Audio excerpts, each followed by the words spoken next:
시드니 히일교회 새벽 경건회에 나오신 여러분들을 환영하고 축복합니다. 이 시간 우리를 부르신 하나님의 은혜를 감사하며 묵상하며 나아가도록 하겠습니다.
오늘 아침 우리에게 주신 하나님의 말씀은 신명기 26장 1절로부터 11절까지의 말씀입니다. 내 하나님 여호와께서 내게 기업으로 주어 차지하게 하실 땅에 내가 들어가서 거기에 거주할 때에 내 하나님 여호와께서 내게 주신 땅에서 그 토지의 모든 소산의 만물을 거둔 후에 그것을 가져다가 광주리에 담고 내 하나님 여호와께서 그의 이름을 두시려고 택하신 곳으로 그것을 가지고 가서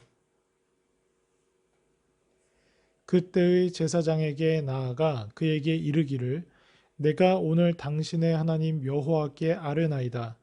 내가 여호와께서 우리에게 주시겠다고 우리 조상들에게 맹세하신 땅에 이르렀나이다 할 것이요.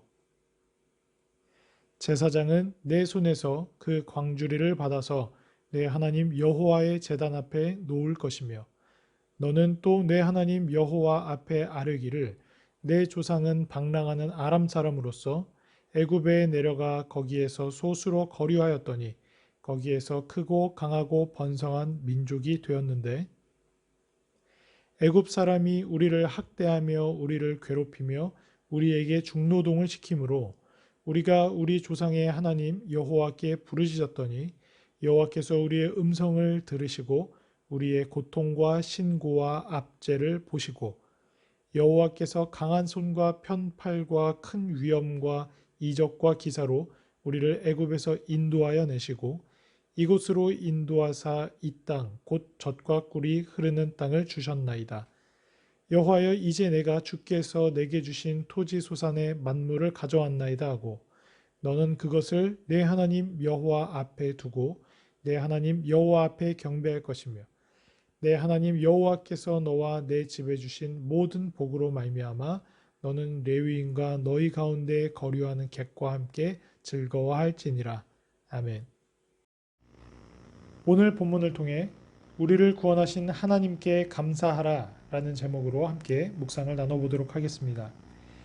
모세는 이스라엘이 가나안 땅을 정복한 후에 일상생활에서 지켜야 할 법들을 12장부터 열거하고 있습니다. 이제 마지막으로 그 땅에서 어떤 예물과 11조를 드려야 할지를 규정하고 있는데요. 오늘 본문은 햇곡식을 하나님께 예물로 드리는 것에 대한 규정인데 그 예식 때 어떤 기도를 드려야 하는지에 대해서 말하고 있습니다. 1절부터 4절까지는 신실하신 하나님께 감사하라 라는 소제목으로 우리가 살펴볼 수 있을 것 같습니다. 지금까지 이스라엘은 농사를 지어 본 적이 없습니다. 하지만 이제 가나안 땅에 들어가서는 기업으로 받은 땅을 경작할 것이고 토지의 소산을 얻게 될 것입니다. 그때 토지 소산의 만물을 하나님께 드려야 한다라고 1절로부터 2절을 통해 말씀하고 계십니다. 사람이든 가축이든 모든 처음 난 것은 다 하나님께 드려야 하는 것과 마찬가지입니다. 그런데 이때 예물을 바치는 사람이 제사장에게 해야 하는 말이 정해져 있습니다. 토지 소산의 만물을 바치는 사람은 하나님이 조상들에게 맹세하신 땅에 이르렀다는 취지의 고백을 하면서 제사장에게 예물을 드려야 한다라고 3절에서 이야기하고 있습니다. 이는 가나안 땅에 들어간 첫 해에만 고백하는 말이 아니라 세월이 흘러도 매년 이 고백을 하면서 제사장들에게 토지 소산의 만물을 바쳐야 했습니다. 세월이 흘러 가나안 정복의 이야기가 전설과 같이 된다 하더라도 이스라엘은 매년 이 고백을 하면서 첫 소산을 성소에 바칠 것입니다. 이를 통해 이스라엘 백성은 하나님이 선조들에게 약속하신 땅에 자신들이 살고 있다고 고백하면서 하나님의 신실하심을 인정하고 감사하게 됩니다. 지금도 매년 부활절, 성령 강림절, 추수감사절, 성탄절 등의 절기를 지키는 이유도 이와 비슷한 것이죠. 주님이 우리를 위해 행하신 일을 매년 기념하며 감사하고 이를 통해 우리 후손들에게 하나님이 우리에게 베푸신 은혜에 대해 가르치기 위함입니다. 우리는 얼마나 이런 감사를 의미 있게 반복하고 행하고 있습니까? 5절로부터 11절은 너희 과거를 기억하라 라는 제목으로 묵상해 볼 수 있을 것 같습니다. 예물을 바치면서 하나님이 신실하게 약속을 지키셨음을 고백한 후에 그 조상이 원래 방랑하는 아람 사람이었다라는 사실과 애굽에 내려가 번성했지만 애굽 사람들에 의해 힘든 종살이를 해야 했다는 사실을 5절로부터 6절까지를 통해 그 사실을 고백해야 한다라는 것을 보여주고 있습니다. 그리고 학대로 인해 부르짖는 소리를 들으신 하나님이 이스라엘을 이끌어내셨고 젖과 꿀이 흐르는 이 땅을 주셨다라는 사실을 7절과 8절 또 9절을 통해 고백하게 됩니다. 즉, 이 모든 열매가 하나님이 주신 것이라고 고백하고 있는 것이라는 겁니다. 마치 우리가 사도신경을 고백하듯이 이스라엘 사람들은 매년 이 고백을 암송하며 제사장에게 예물을 바쳤습니다. 어찌 보면 정형화된 의식처럼 느껴질 수 있지만 이처럼 하나님께 드릴 감사의 고백을 매번 반복함으로써 과거의 역사와 하나님의 은혜를 되새겼습니다. 하나님은 토지 소산의 만물을 예물로 바친 후에 레위인과 객과 함께 즐거워하라고 말씀하고 계십니다. 레위인과 객은 토지를 소유하지 못한 사람들입니다. 다시 말해 토지 소산으로 인해 감사하는 절기에 토지가 없는 사람들과 함께 그 소산을 먹고 마시며 즐거워하라고 요청하고 계신다라는 겁니다. 이는 그 토지 소산이 전적으로 하나님이 베풀어 주신 은혜에 의한 것이기 때문입니다. 하나님이 거저 베풀어 주신 은혜이기에 다른 사람들과 함께 나누는 것이 마땅하다라는 것입니다. 이스라엘은 이렇게 민족의 정체성을 유지하고 계승하고 사회적 연합을 이룰 수 있었습니다. 우리는 매일 그리고 매주 또한 매년 반복해서 예배를 드리다 보면 식상해질 때가 있습니다. 그러나 하나님이 반복되는 예배를 요구하고 계시는 이유는 하나님의 신실하심과 은혜를 기억하고 그거를 매번 되새김으로 말미암아 우리의 인생의 본질이 되게 하려 하시는 것입니다. 하나님이 베푸신 은혜는 아무리 반복해서 감사하며 찬양해도 지나침이 없습니다. 그렇게 반복되는 감사와 찬양을 통해 더 큰 은혜가 임할 것이기 때문입니다.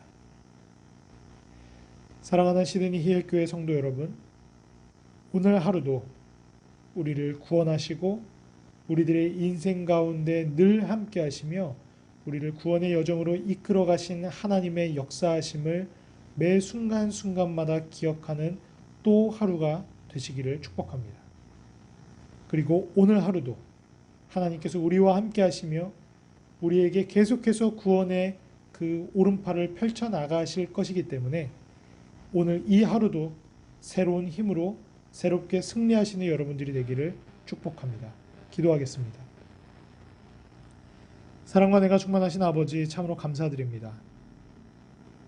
원래 방랑하는 아람 사람이었던 이스라엘 백성들을 원래 애굽에서 힘든 종살이를 할 수밖에 없었던 그들을 당신의 신실하신 언약으로 말미암아 구원하시고 선택하시고 그 구원의 여정 가운데 늘 함께 하시며 인도하심으로 말미암아 궁극에는 젖과 꿀이 흐르는 하나님의 그 약속의 땅을 밟게 하신 그 은혜를 우리가 또한 우리들의 인생을 통해 살펴보고 고백하게 됩니다.